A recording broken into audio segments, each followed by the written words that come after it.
Good Thursday morning, and thanks for joining us from the Ohio AgNet, the voice you know with the news you trust studio, sponsored by BASF, where you can count on the trusted performance of Alivo seed treatment to protect your soybean crop. Well, at my farm, we have clear skies, 67 degrees on the barn thermometer right now. It looks like today will be the coolest day of the week. Today is also the first day of the 58th National Tractor Pulling Championships in Bowling Green, Ohio. The event estimated to bring $37 million to the local economy, according to the organizers. The first session hooks at 7 o'clock this evening. A couple quick calendar reminders powered by Soy Biodiesel. You can catch up with Dale Mignot tomorrow as he'll be visiting the Great Darke County Fair. It runs August 15th through the 23rd in Greenville, Ohio, and you can find the full schedule of events at www.darkecountyfair.com. And then on Tuesday, stay tuned as he will be headed to Allen County for their fair, all thanks to Nature's Premium Liquid Fertilizers since 1946. Let's check in now on our weekly update from the Ohio Soybean Council. Well, joining me today is Don Weiss. Don currently serves in multiple roles with the United Soybean Board as chair of the USB Audit and Evaluation Committee. He's also been very active in other committees. Don, a farmer in Northeast Indiana. One other group that you've served in a leadership capacity deals with the committee looking at supply and the action team there.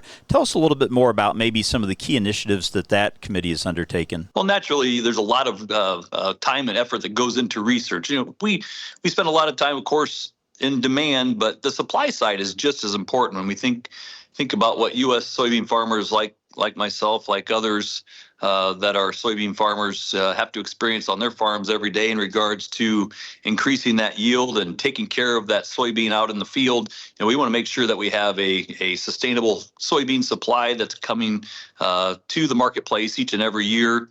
At the same time, giving the farmer the best chance for success. So it's important that we focus on supply and differentiation. One program that's near and dear to my heart, we have acres on our own farm, and that's the high oleic soybean. Of course, a lot of farmers in Ohio have that on their farm as well. So being able to bring a differentiated product that's paying a farmer a premium. You mentioned the tight margin environment.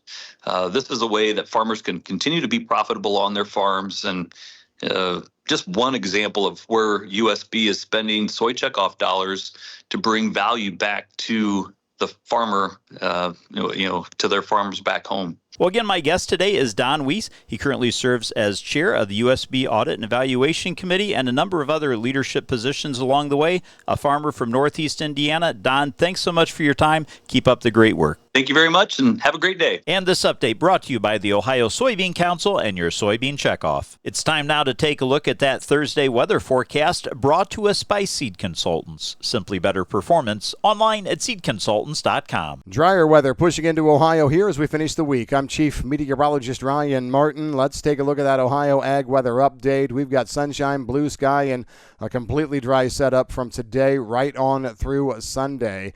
Maybe Sunday late afternoon, we can see a few hit and miss of scattered showers trying to sneak into northwest Ohio, north central parts of the state. It's an offshoot of what's going on in Michigan, not really a big system at all. That's the main thing I'm seeing from now through the end of the month. A weather pattern that is devoid of big systems. Most of our rain threats are going to be limited to heat-based convection, which is like what we saw yesterday and back into Tuesday. Very popcornish. Not everybody sees it. As a matter of fact, a lot of folks miss it.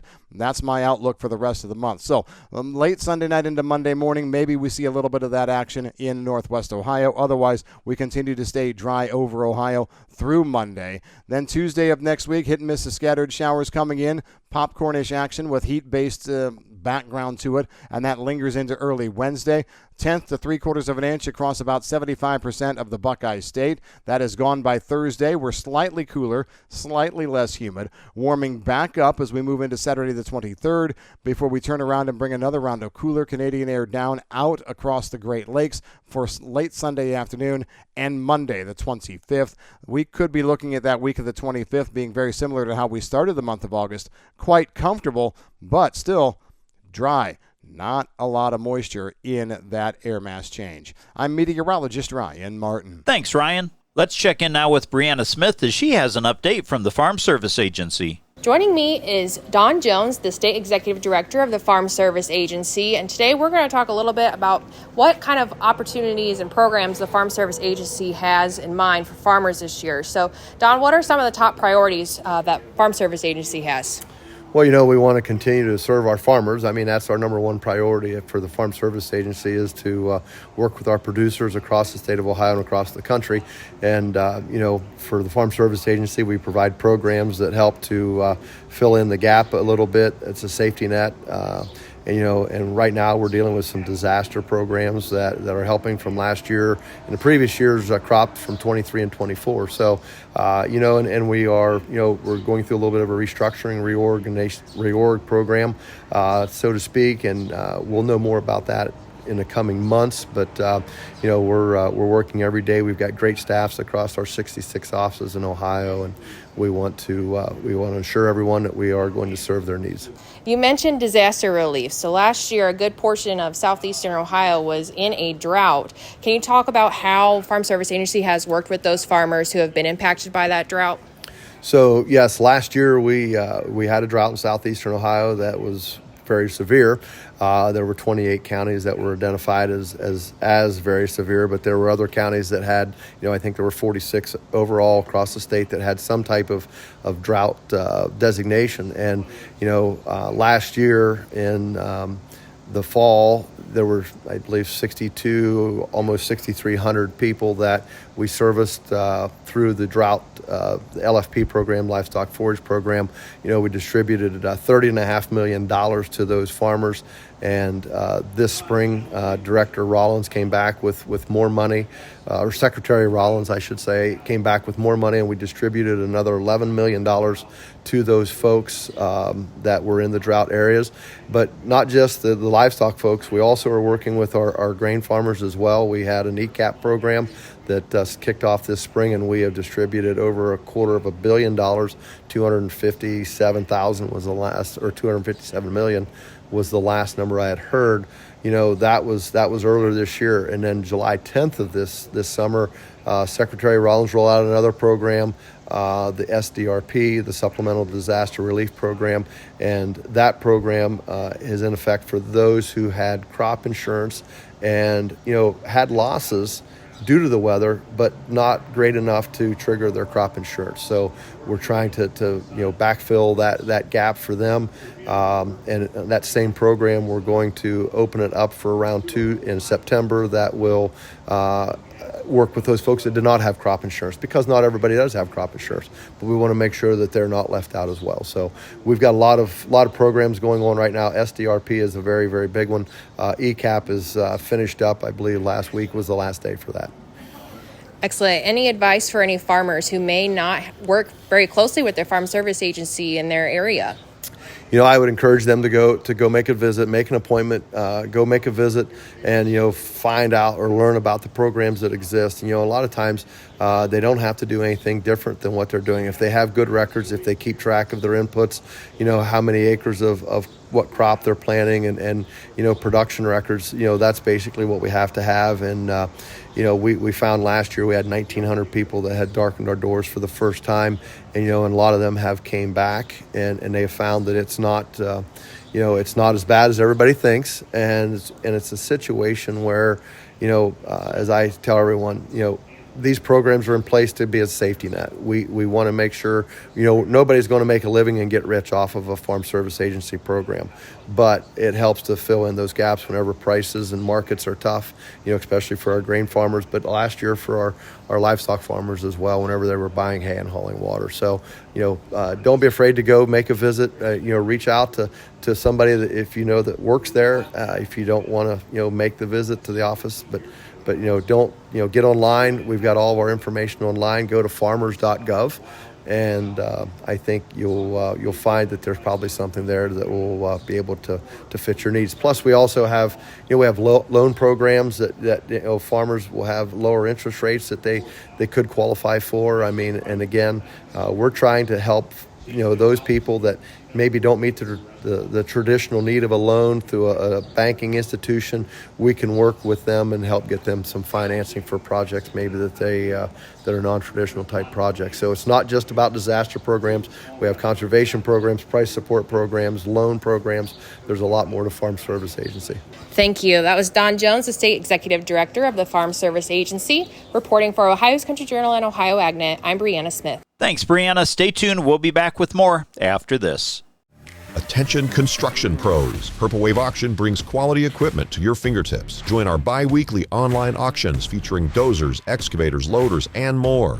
We provide detailed listings, photos, and seller contact info. Inspect online or in person. With our no reserve policy, every item sells to the highest bidder. Visit purplewave.com today and see why informed builders choose Purple Wave. Transparent processes, real deals. Your next great purchase awaits. purplewave.com. For farmers, it can be a challenge to navigate life from time to time, and agriculture can magnify those moments. Hi, I am Nathan Brown, a Highland County farmer and a member of the Ohio Farm Bureau Board of Trustees. Farmers, you are not alone. Help is available if you're dealing with stresses of farming. If you or someone you know is struggling with stress, text 4HOPE to 741-741 or visit go.osu.edu/agcrisis. A message from the Ohio Farm Bureau Federation. It's time now for today's market analysis, brought to you by the Louis Dreyfus Company. Excited to be building the newest state-of-the-art soybean crush facility in Upper Sandusky, Ohio. Call 574-566-2113 for information on soybean marketing to LDC. Grain markets finished mostly higher on Wednesday. Follow-through was the word of the day on the soybean market,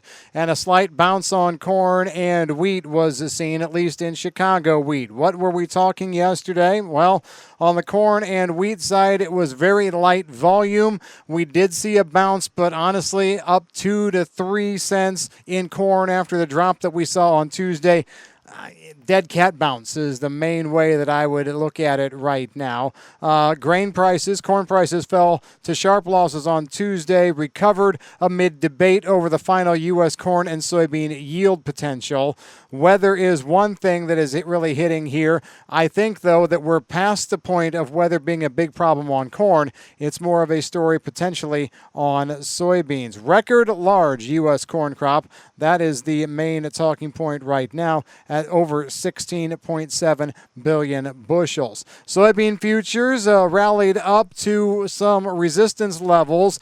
Resistance lies in a 1044 to 1049 band. We did trade in the middle of that band yesterday. We'll see whether we can break out here as we move through Thursday. No Chinese soybean sales on the books from the U.S., and it's just weeks until we get into where China in recent years has come in as a significant U.S. buyer. Due to a 23% tariff rate for U.S. soybeans into China and geopolitical reasons, it's not making a lot of sense for China to come in and make U.S. soybean purchases until progress is made, and probably substantial progress, on a new trade deal. U.S. soybean sales outside of China probably routine, and we don't really see that being a huge number. Decent rains over the past 24 to 48 hours, but for the next few days, we're seeing the rains dissipate over a large part of Ohio. I think the second half of the month of August is going to be significantly drier. I'm Ryan Martin. Thanks, Ryan. Let's take a look at how your markets closed yesterday, brought to us by Seed Consultants. Simply better performance online at seedconsultants.com. December corn closed up 2 3/4 cents a bushel at $3.97 1/4, and March corn was up 2 3/4 at $4.15. November soybeans closed up 11.5 cents at $10.44 1/4, with January beans up 12 cents at $10.62 3/4, and September Chicago wheat was up 2 1/4 cents at $5.07 1/4. Taking a look now at your overnight trade, we find September corn is trading up 3/4 penny at $3.74 3/4. December new crop up a penny at $3.98 1/4, and corn for March of 26 up a penny at $4.16. August soybeans are currently unchanged at $10.23 1/2. Your November new crop beans are trading up 3.5 cents at $10.47 3/4, and March of 26 soybeans also up 3.5 cents at $10.79 3/4. Wheat for September trading up 3/4 penny at 5.08. December wheat up 3/4 penny at 5.29, and wheat for March of 26 up a full penny, $5.47 3/4. In livestock, at yesterday's close, August live cattle were down 27.5 cents at $235.55. October cattle closed up 40 cents at $229.42.5. August lean hogs closed the day up 7.5 cents higher, 109.62.5, but October hogs were down 82.5 cents at $90.77.1/2. September Class 3 milk closed the day down 17 cents at $18.51. Thanks for joining us. You're listening to the Ohio AgNet.